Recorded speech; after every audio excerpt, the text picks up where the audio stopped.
Good evening, it's Kuro. Got a ranked game in my Aigle. Going over the matchmaking, have an enemy Serlov, Leander, Budioni, Wrong Way, Farragut, Gaeta, and U69. This is first game I've got with submarines and also CVs in it. So, gonna talk a little bit about preliminary stuff about what I'm seeing with submarines. So, one of the first things that I'm noticing, um, this DD obviously doesn't have hydro or anything like that to help me spot enemy submarines, and that's really going to complicate running these things down. Um, so, but we're going to start out here. I've got what is that? A Camelot, or I forget how you say it. I'm horrible with ship names. I just know how to play things. Um, But anyway, my game plan is my sub is being relatively slow pushing out here. I'm gonna go on ahead and step into B cap.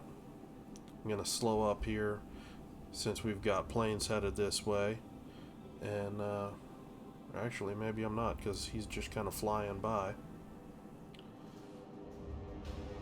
Just gonna try to sneak in here to B cap. What I see is a pretty good enemy force starting to push down here, and the reason why this can be nice is these guys, as they push out here to A cap, they're only going to have a couple windows of opportunity to shoot at me in B cap, and I can either smoke up, duck behind the island. I've got a lot of opportunities to kind of counter their positioning. I am throwing some Make-A-Wish torpedoes out there. Maybe I can get lucky. Usually a DD will angle to a destroyer going to his own cap, so he's expecting torpedoes from this direction. Torpedoes coming from an adjacent cap usually has a better angle of attack on a destroyer that's kind of sitting in the cap. So you can see just getting some spotting in here. See if my team can get any early big hits on these guys. Not being too aggressive, but just waiting for my team to kind of deploy. And the big one that I'm looking for is for, and you can see, just like this. I mean, he obviously launched those from back in over here, but you can kind of see the angle of attack. Ignore my shooting, I haven't played Aigle in a while, so I've got some really atrocious shooting this game. But I pulled this just because it's the first game that I had with submarines. So my catch-a-lot is pushing out here, and he's eventually going to start spotting for me out here. So I've got a nice big smoke screen laid, and this is what I'm looking for. Submarines are just a new destroyer. Your destroyer now, in most cases, especially with the gunboats, you're a light cruiser. Submarines are going to be so much better at short-range scouting and survival than a DD will. I do get pinged by sonar. You can tell it only gives me like an RPF bearing of where the sub is. He's not in the cap with me, but he's somewhere back here, which is kind of interesting because that looked like he might be pinging behind the or through the island. So I haven't confirmed how exactly that works. You can see that angle is, maybe he can actually see around that island. Not really looking at him right now. I'm trying to get damage out on this Gaeta because this is the magic that I'm waiting for to happen. All of these DDs getting caught out, pushing into the cap with the sub in there.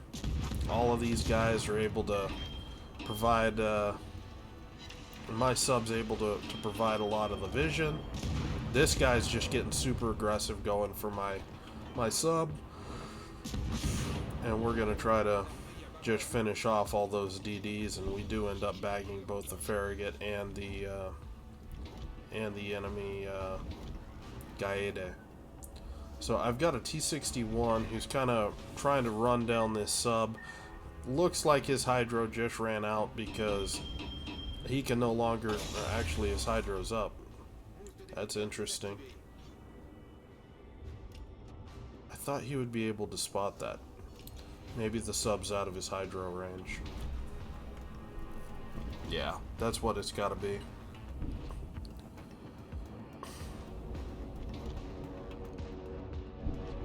No, that should be within his hydro range. Maybe it's a depth? I don't know. I haven't really got to look at how hydro works against subs yet.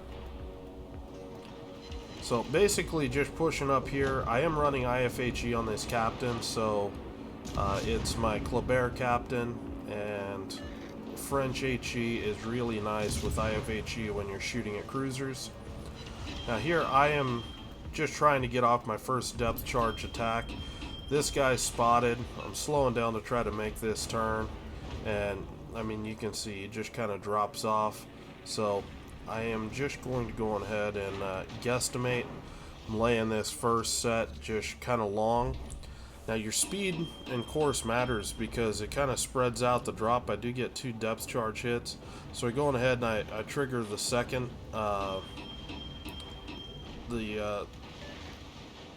second launcher. But if you notice, I kind of slowed down, so the hits just kind of the charges just stacked up all in one tight area.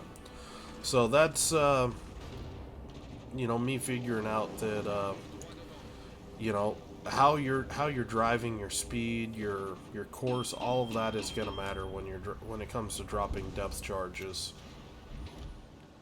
So here, just getting set up in a position to smoke up and start shooting this wrong way.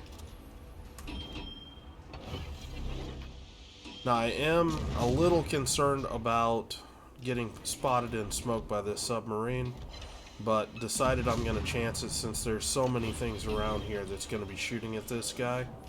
And I do have a decent amount of HP.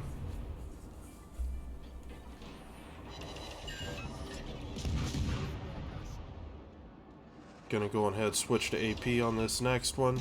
You can see where the sub's at right now.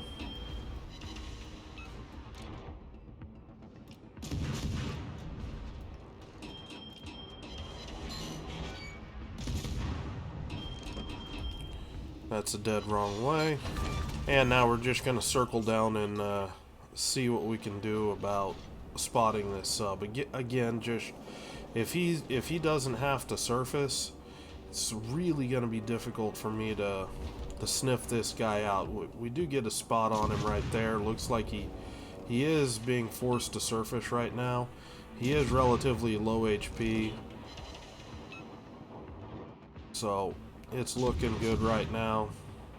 And boom, we are able to secure that kill. So submarines right now really just kind of feel like a torpedo boat that just doesn't have any guns to me. Same kind of play style as like Hatsuharu or the other really sneaky torpedo boats. The thing that you really want to be cautious of when you're a destroyer is pushing into a submarine that has ships that can provide close-in support. If you know, it's a cruiser that's, you know, 10 kilometers away from the sub, and in particular kind of floaty shells, you might be able to get away with it. You know, just rushing the sub and depth charging him, but it can be risky if you know, in tier 10, like if the sub had a Smolensk buddy that was able to smoke right up, he can just shred all the destroyers in the world extremely quickly. Well, that sub just does his thing, digging everything out with his spotting advantage. It's a really powerful combination, and it's something that you guys should be looking to set up that sort of ambush. My score of this game would have been much better if I could remember how to shoot with Aigle. I kept, for some reason, thinking that it would have more like Kleber trajectories instead of more like Farragut trajectories on its shell. So aside from my atrocious shooting, had a fairly good idea of how I could use my sub against the enemy DDs, and I mean it worked. We got two of the DDs bagged right from the get go, and that made this game a lot easier. Anyway, gonna cut this one off. If you guys have any questions or comments, leave them below. As always, I'll link the build that I used as well as the community Discord invite into the video description. Hope you guys are having a good night, and I'll talk to you later.